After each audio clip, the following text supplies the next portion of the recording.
there's a storm coming. It's the PX4 Storm Subcompact with a big hole in the front. That is a 40 caliber hole. 40 caliber is a big bullet.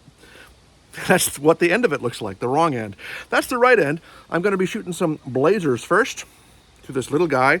It holds 10, which is not a huge number of bullets, but oops, well, we did it wrong already. But we're going to add one more because we're greedy. We're going to drop it with our decocker. I'm going to put that there. I'm going to add one more blazer.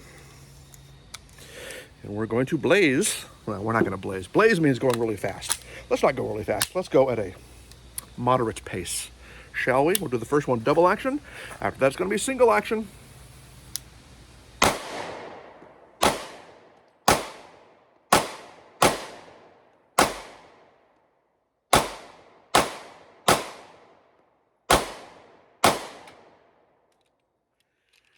That is some recoil.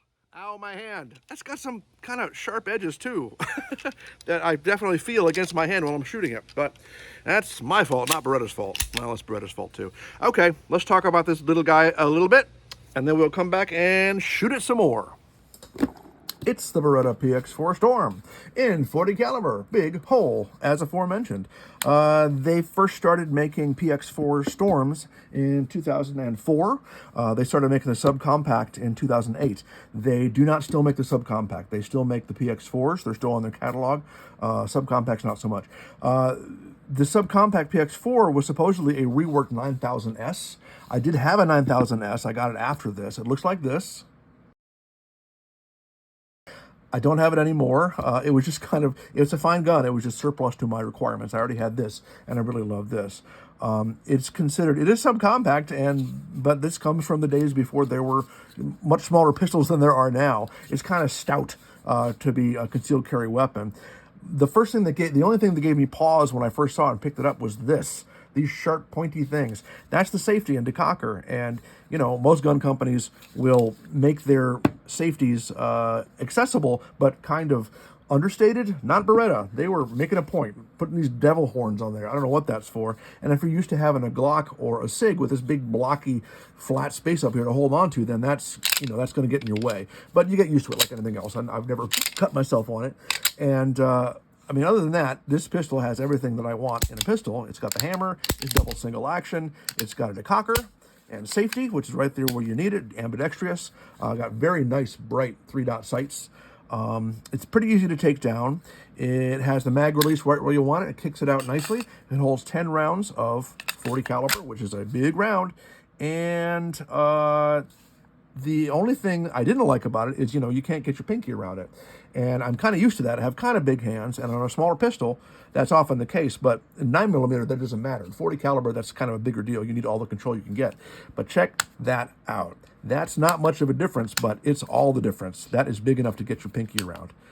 And that, to me, is ingenious. And Beretta, I've noticed on several pistols, they do stuff like that. They pay more attention to that bottom front of the mag than other gun companies, in my experience. But let's see. They do come with some different, heel panels that can be swapped out. If you need it to be bigger or smaller in your hand, you can have a little control over that. This, of course, is just all polymer with no kind of real stippling other than the front and the back. I haven't had trouble holding on to it. I guess I would rather see some panels on there, but altogether, I don't have much to complain about, other than this warning: retract slide to see if loaded. Really? I've never gone outside before. Should I scratch my ass with a rake? But I did shoot first some blazers that are 165 grain, and next I'm going to shoot some defenders, hollow points, and these are 180 grain. And let's see if there's any difference in those. Let's shoot them. We're back with the PX4 Storm Subcompact. I've got some Defender brand hollow points made by the Defenders of Freedom. And we're gonna add one because we like adding one.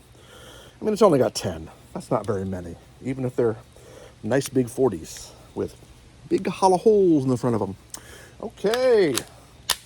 We are going to, that really takes us some jamming getting that in there. All right, let's go double action the first one and single action the rest of the way. And let's try not to have our hand right there on the... It's kind of hard not to. Okay, well, we'll do what we got to do.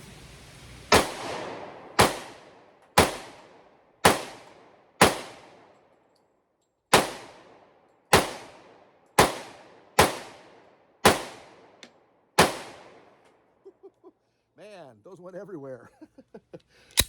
Okay, let's see how we did. Oh, we hit the target. And this is with our blazers, and that did pretty good, pretty okay. Oh gosh, well, I thought I was hitting high, and so I was aiming low, like an idiot, and I hit low. So if I just aimed right where I should have aimed, I would have done great. These are the hollow points, the defenders. Why are those all over the place? Much more so than, are they hotter? I don't know. I don't know much. To be honest, I don't know much about bullets.